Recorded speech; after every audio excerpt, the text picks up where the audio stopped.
Hi everyone, welcome to my channel if you're new here. Welcome back to my channel if you're a returning viewer or subscriber.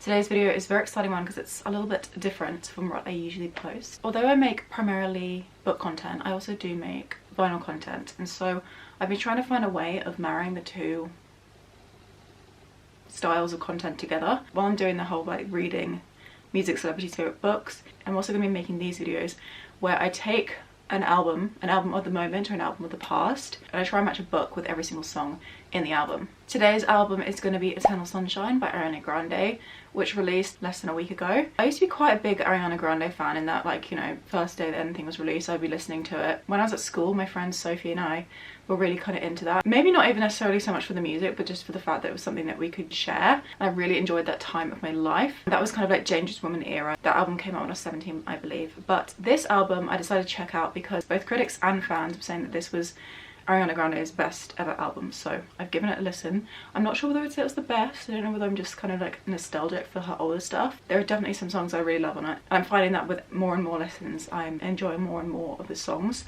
and liking the ones that I like even further. So I've got 13 book recs for 13 songs, and without further ado, let's just get going. So the very first song on the album is Intro brackets End of the World. I think it's such a good opener. I really enjoy the kind of conversation that allows the album to kind of delve into a little bit. And I believe actually the last song answers the questions that Ariana's asking in this first song. But I decided to kind of like separate those two songs and just kind of match books depending on the vibe that the individual song was giving. So for Intro the End of the World, I'm choosing to recommend The Hunger Games by Suzanne. I'm sure most of you know what this is about. If you do not know and you've been living under a rock, you've somehow missed this. This is set in a kind of dystopian world. The United States of America is like split up into districts, and each of the districts has to have one volunteer to enter these Hunger Games, in which teenagers essentially have to fight to the death with a live audience. As well as this being quite a brutal story, there's also a really beautiful romance plotline between Katniss and Peter, and that's where I think this book kind of relates in with the song quite well. The Hunger Games is definitely boy falls first, and Peter is down bad for Katniss. And at first Katniss is so hesitant. She doesn't know whether Peter's love for her is real, whether he's just doing it to try and get the audience on their side. And I feel like the moment where she realizes that she does actually love him, it's kind of like crept up on her. It's been this kind of like slow, quiet love, and then suddenly she can't bear the idea of losing him. Is this relationship even real? Are these feelings I'm feeling true? Is what he's feeling true as well? And the song says, how can I tell if I'm in the right relationship? Aren't you supposed to know that? Feel it in your bones and own that. I don't know. Then I had this interaction I've been thinking about for like 5 weeks, wondering if he's thinking about it too, and smiling. The little chorus, which is how the song ends, leads into the next song, which is, side point, one of my favourite things in the album, how songs 1 and 2 fade into each other. If the sun refused to shine, baby, would I still be your lover? Would you want me there? If the moon went dark tonight? And if it all ended tomorrow, would I be the one on your mind? And if it all ended tomorrow, would you be the one on mine? I feel like it just works with their relationship. The second song on the album is Bye, and this is one of my favourites. I really like the beats. I think it's a really enjoyable song. But what it is actually about is a breakup. And so it's about leaving one type of love behind and then like relying on another form of love to kind of help you out and to kind of support you during this, love you through this. And that of course is the love of a friend. Ariana says, so I grabbed my stuff, Courtney just pulled up in the driveway, it's time. Bye bye, boy bye. And for that, I want to recommend to you Everything I Know About Love by Dolly Alderton. Now, I've actually never read this book. This is the only book on the list I haven't read, but I've heard incredible things about it. It's about all the different forms of love, but particularly about how important female friendships are for girls. And even if you leave romantic love, you've got your girls. I think the different explorations of love within the song kind of suit this. It's also really healthy how Ariana's mourning her past relationship a little bit, but also just moving on to what's next and bidding adieu to her lover. Okay, if I don't want to break up again, I've got 2 books to mention. They are actually books 1 and 2 in a series. We've got The Idiot and we've got Either Or by Elif batuman. It's hard to talk about book 2 without spoiling things. Book 2 is slightly more relevant to the song, but I'm going to do my best to not spoil you. The Idiot follows Selin. She is a college student and she is absolutely infatuated with this boy in one of her college classes. He couldn't care less about her, so it's very much like unrequited love.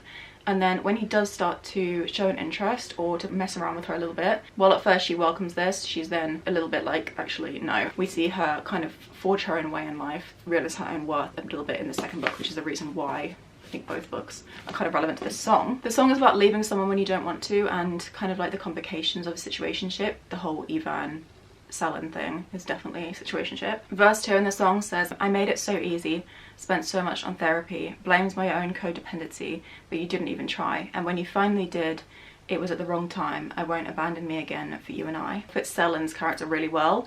She goes through therapy. A lot of what she's talking about in therapy is to do with Ivan. And she definitely kind of blames herself for him not taking an interest in her. And she struggles with her mental health because of like his rejection of her. The next song is a little bit different. This is Saturn Returns Interlude. This is mostly just a speech by Diana Garland, but it's about astrology and star signs and things like that. The planet Saturn kind of plays into your life in terms of making you change, regardless how you feel on that whole front, in terms of whether you believe in that stuff or not. I do have a book right for you. So the way that I kind of interpreted this song is being comfortable within something and finding you're kind of just like floating along with life, and then suddenly something wakes you up, in the song's case Saturn, and you have to address your life and decide where you want it to go. And for that I chose Most of All You by Sheridan. This book follows Crystal. She is a stripper. She's had a very traumatic past. We're also following Gabriel, and he has also had an incredibly traumatic past. He was actually kidnapped as a child, and it's about the two coming together and the bond they form, and they have the most beautiful, soft, loving relationship instead of this romance book having a stupid third act breakup. What I really appreciated about this book is that it's actually Crystal feeling the need to step away from Gabriel in order to work on herself and to work through her trauma in order to make their relationship a better thing. She doesn't want him to fix her. It's such a healthy look at a relationship, particularly with two people who suffered so much. And it's not Saturn that's like causing her to have this realization, but there's definitely a moment in the book where 3/4 through, the characters just feel so comfortable. There is that thing that kind of forces Crystal to just take a step back and realize that if she wants this thing to last, if she wants to feel like she can forge a new life for herself, she needs to address her past.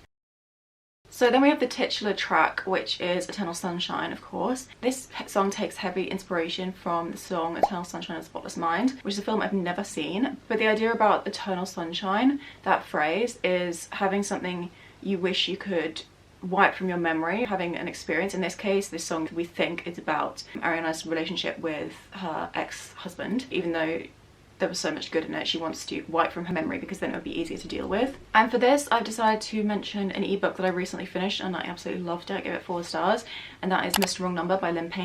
This book follows Liv and her kind of like texting relationship with this guy who's Mr. Wrong Number, but setting him aside, focusing on this in terms of Liv's ex-boyfriend. I think he actually cheats on her, and so many things go wrong in that part in Liv's life. So what she does is she moves in with her brother and her brother's flatmate, who is this Mr. Wrong Number, the guy who she does fall in love with. And she starts this new life for herself where she goes and gets a job. She works hard to invest in friendships. She just has a complete new beginning for herself, which is super, super admirable, and also allows her to move on from this very bad situation she was in. She really goes and gets this new life for herself. But while there's this past that is kind of like looming over her and making her feel like she is a mess and is always going to be that way, this new thing in her life, this new relationship with Mr. Wrong Number, and then what that does eventually turn into this like proper relationship, is this new positive happy thing that allows her to further cope with her past and also realize that she's not a mess, that some people are actually into people who are all over the place and extremely dramatic. And a part in the song that I feel like relates to this is, yet you play me like Atari. Now it's like I'm looking in the mirror, I hope you feel alright when you're in her.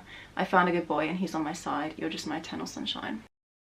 I'll admit that I found song 6 quite hard to deal with. It is supernatural and it's very kind of, for want of a better word, like lusty. Like the pre-chorus says, I want you to come and claim it, I do, what are you waiting for? Yeah, I want you to come and name it, I want you to make it yours. And it feels definitely kind of very physical and sexual. And so for this, I decided to recommend to you A Court of Thorns and Roses by Sarah J Maas. And in particular, this first book, I know, if you're familiar with the series, you know that this is not where the romance gets good. You definitely want to look for book 2 if you're interested in that. But in this book, there is this event called Callan May, which is basically when our main male love interest gets really, he's like animalistic, he's like on heat essentially. He wants to hold himself back. Feyre, our main character, she is wanting him to just like give it all to her. And the whole idea of Callan May just feels like actually supernatural. It's this like Beauty and the Beast retelling and he's the beast. It's very like supernatural with those fantastical elements. There's the whole concept of mates within this, and Feyre and Tamlin believe they are mates. Tamlin definitely does, and once that bond is there, things become very kind of like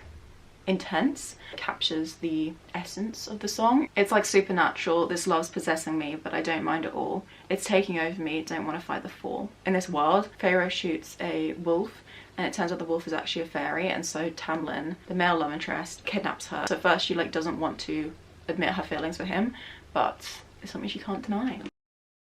True story. I feel more confident in this book, right? The Seven Husbands of Evelyn and Hugo by Jenkins Reid. This is one of my favourite books of all time. It's absolutely like 5 out of 5 star read. We're following Evelyn Hugo, and she has indeed had 7 husbands. This is not clickbait. And it's about a journalist interviewing Evelyn in her old age and trying to answer these questions about like what actually happened, like why did she end up having 7 husbands and who was the true love of her life. It's a really, really beautiful, engaging, heartbreaking story that I just have such a soft spot for, and I definitely am in need of a reread. But the reason why I thought this would fit for True Story is about the complications with Ariana's past relationships and how the press and the media are so nosy and almost like need to know about what's been happening in her life and like why things have gone down. So if you didn't know this already, there were many accusations about Ariana's marriage and like why that broke down. There's lots of like little things within the timeline of it all that seem like they match up, which gives the indication that Ariana cheated. I don't know whether it's true or not. I don't want to make any claims because that's the entire point about this song and the entire point about this book is about how the media and the press just don't know anything. There's so much more to people's lives than what they present, or even their relationships in general. I feel like this was perfect because there's this bit that says, I'll play the villain if you need me to, I know how this goes. I'll be the one you pay to see play the scene. Roll the cameras, please. So first of all, Evelyn is a movie star, so roll the cameras.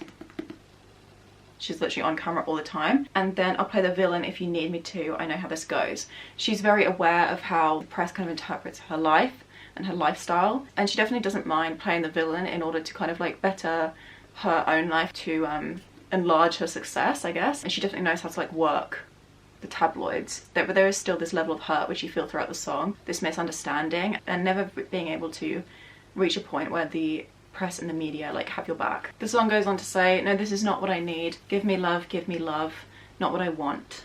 It ain't gonna happen to me, give me love, give me love. And it's like letting people talk despite what she really wants and how she deserves to be treated as like a human being. The next song is The Boy Is Mine. This is a super fun, upbeat song. It's a real kind of change of tone, and it's about celebrating the moment when someone becomes yours. It's like a switch in tone, good vibes, definitely a bop. And for this, I've chosen You and Me on Vacation by Emily Henry. This book is a friends to lovers. It's the absolute epitome of the friends to lovers trope, which is one of my favourite tropes. Perhaps the reason why I got on with it so well. And we're following 2 characters. We're following Poppy and Alex. They've been best friends for years and years and years, and their routine of kind of being with each other is going on holiday every single summer. And then something happens, which means that the two don't end up speaking for 2 years. So 2 years later, Poppy reaches out to Alex and attempts to get him to go on one last kind of summer trip with her to try and mend what they had, and Alex does actually agree, but the entire time they're away, both of the characters have feelings for each other. As it is a romance book, when they finally do kind of admit those feelings, there is definitely that moment of like elation where Poppy's like, I can't believe the boy's mine. How can it be you and me might be meant to be? I can't unsee it, but I don't want to cause a scene. I'm usually so unproblematic, so independent, tell me why, because the boy is mine. They're both in denial of their own feelings because they don't want to ruin this friendship that they've had, especially when they're trying to mend things. And God knows I'm trying, but there's no use in just denying. The boy is mine, I can't wait to try him. Let's get intertwined. The stars, they've aligned. The boy is mine. Such a cute song and a very, very cute book to go with it.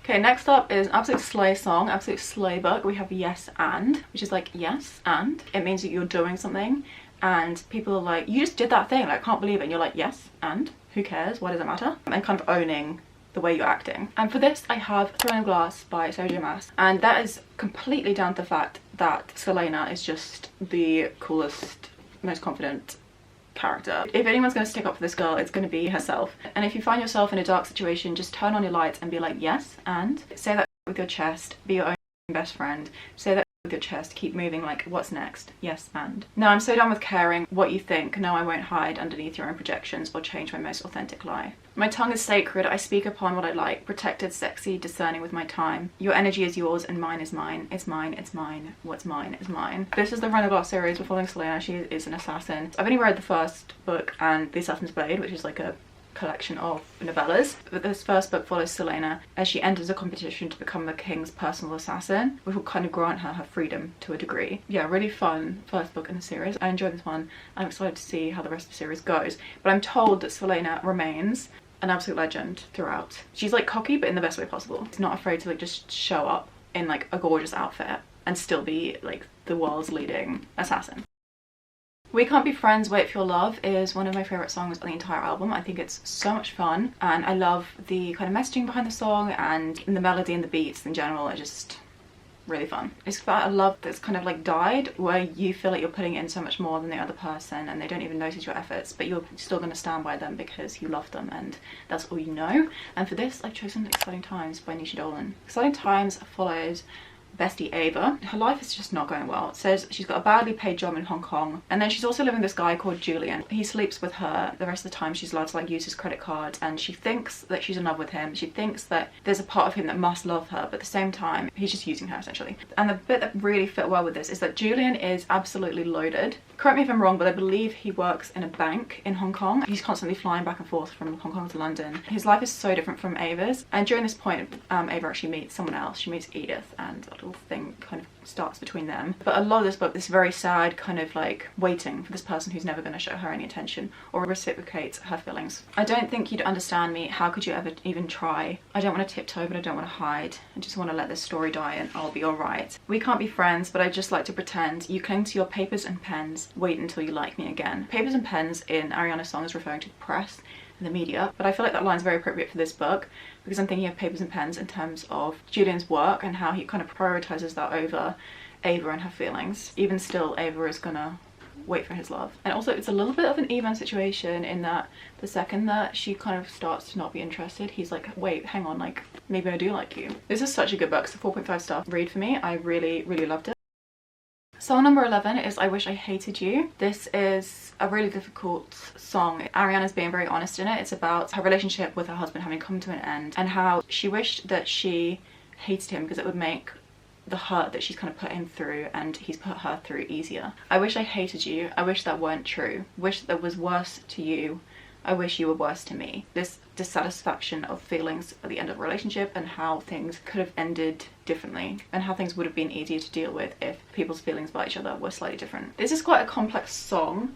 You're gonna have to bear with me a little bit for the book that I'm going to mention, but I'll explain myself. This is Daisy Jones and the Six by Jenkins Reid. We're following this band called the Six, and it's about their kind of like rise to fame, and their managers suggest that to make the band kind of like launch into a new level of success, they could introduce this girl Daisy Jones to their band. They'd become Daisy Jones and the Six. They kind of merge their band with her solo act and become this one thing, which is all well and good except for the fact that the lead singer of the Six and Daisy have a fling. That would be fine except for the fact that Billy, the lead singer, is married. He literally has children and it's a mess. It's also very complicated. It's about the relationship between the different people within the band, but the whole story is told in this kind of interview style format. You find out who the interviewer is at the very end of the novel and it's kind of like this shock reveal. That was probably my least favorite part of the story, but the whole point is this band was absolutely it in like the 60s and 70s, and then they suddenly fell apart. They broke up. The public never knew why, and so we kind of find out what went wrong. But the big complication of the whole story is this affair between Daisy and Billy. So how that relates to the song, I think it applies to Billy and his wife Camilla, but I think it mostly applies to Billy and Daisy. The book ends in tragedy, and I don't want to spoil things, but what they have is just so messed up because they feel like they're soulmates. They can't fully act on what they are doing because Billy's basically in love with Camilla still. He's dedicated to her, and Camilla's just an angel. So it's like Daisy saying, I wish I hated you and I wish that weren't true. I wish that was worse to you. I wish you were worse to me. And then this verse 2 where it says, our shadows dance in a parallel plane, just two different endings you learn to repair and I learned to keep me in one place. So close, and yet so far. If only we had known from the start. So it's like if only Billy had known that there'd be a Daisy eventually in his life and he hadn't married Camilla, or if only they'd known how things were going to end at the end of their fling and they'd never even kind of embarked on that to begin with. Imperfect for You is one of the songs that's truly grown on me. I thought it was a really fascinating song. There's something so strange about it in this kind of like off way. Melodically it doesn't kind of go how you feel like it should. Imperfect for You, when Ariana says that line, it kind of just like falls off kilter a bit, but it doesn't feel like things are wrong. It feels like it's like intentionally off. I think it's so clever. In my opinion, definitely the most unique song on the entire album, and I also love the idea behind it, and I have the absolute perfect book to recommend to you if you like this song. It's just absolutely started pouring, so please don't mind how the lighting's gone. I also just realised I have a lamp in this room. It's probably a bit orange, but aside from that, is Addicted to You by Krista and Becca Ritchie. I'm gonna first of all tell you what Imperfect for You is about. So the chorus says, usually I'm up, anxious too much, but I'll love you like you need me to. Imperfect for you. Messy, completely distressed, but I'm not like that since I met you. Imperfect for you. And I actually read on Genius that the way that Ariana sings the word imperfect sounds like she's saying I'm perfect, as if she's like, I'm perfect for you instead of imperfect for you. I guess because ultimately that's what we all are, and sometimes someone who would be like a problem for someone else is perfect for you, which is 100% the case with Addicted to You. We're following our two main characters, Lily and Lo. They are best friends. They've been best friends since childhood. Each of them have addictions. Lily's addicted to sex and Lo's addicted to alcohol. They enable each other with their addictions by fake dating, but they are actually truly in love with each other. While they're both kind of like messed up people, they're also so perfect for each other. They can kind of empathize with each other's situation. They just truly are the most perfect combination of people. Like, I feel like they couldn't date anybody else. They're like soulmates, you know? But they're both dealing with an extremely difficult kind of life situation. And the last song on the album is Ordinary Things. I love how this rounds off the album. It's almost like a little bit of a plot twist. It's like much happier than some of the other discussions I've been had on the album. And then the last section is Ariana's grandma, which is a conversation that Ariana recorded. But she actually says, "And as I told her, never go to bed without kissing goodnight. That's the worst thing to do. Don't ever do that. And if you can't, if you don't feel comfortable doing it, you're in the wrong place. Get out." The album just ending with those two words, get out, is like, we're done. Off you go. And I love it. It kind of signifies Ariana's broken marriage and how she like had to get out of that situation. Maybe her husband did too. I'm not sure what the circumstances were, but I think it's just a really powerful album ending, if nothing else. This song is quite fun in tone. It's talking about we could do all these fun and crazy things, but at the end of the day I could just be doing like the grocery shopping with you, and it wouldn't be an ordinary thing because I'm doing it with you. And the book I chose for this is also another one that I'm really proud of my selection. I kind of struggled on this one, and then the second I thought the book, I was like, yeah, 100% this. It Happened One Summer by Tessa Bailey. It Happened One Summer follows Piper. She's a party girl, she's a socialite, she's living her best life, spending her daddy's money in LA, I think it is. One day her father calls her in and he's like, you need to get real, you need to like settle down, be doing some good. So what he does is he sends her out to Washington, to this little town called Westport, to kind of like become more kind of down to earth. While Piper's out there, she meets Brendan. Brendan is a grumpy fisherman and he's just like Westport born and bred, and they are polar opposites. And while the characters do kind of fall in love quite quickly, there is this kind of issue that Piper's worried about in terms of their differences, whether she could actually settle down to this very kind of like rustic small town life. As we said in the song, nothing is ordinary for Piper. Nothing feels boring or too out of touch with her past life, because she just wants to be with him no matter where they are, what they're doing. Nothing will be ordinary because she's having the best time with him. I say this all the time, but I'm not a big contemporary romance fan, but I found this one really enjoyable. I really liked the setting particularly, and I liked their differences. I think she was kind of made out to be this ditzy like bleach blonde girly. Like, she carries around a little lipstick purse, a handbag that's shaped like a lipstick, which to the local fishermen they're just like, what the actual heck? But it makes her happy, and she can maintain kind of like what she loves, but she can also just like live this ordinary life. So there we go, there we have it. Those are the 13 book recommendations I have for Ariana Grande's album Eternal Sunshine. I put so much effort into researching all of this. I've actually done an accompanying Instagram post, which I will have, oh man, I'll put it on the screen if you want to see, but also have it linked down below if you're interested in checking that out as well. I spent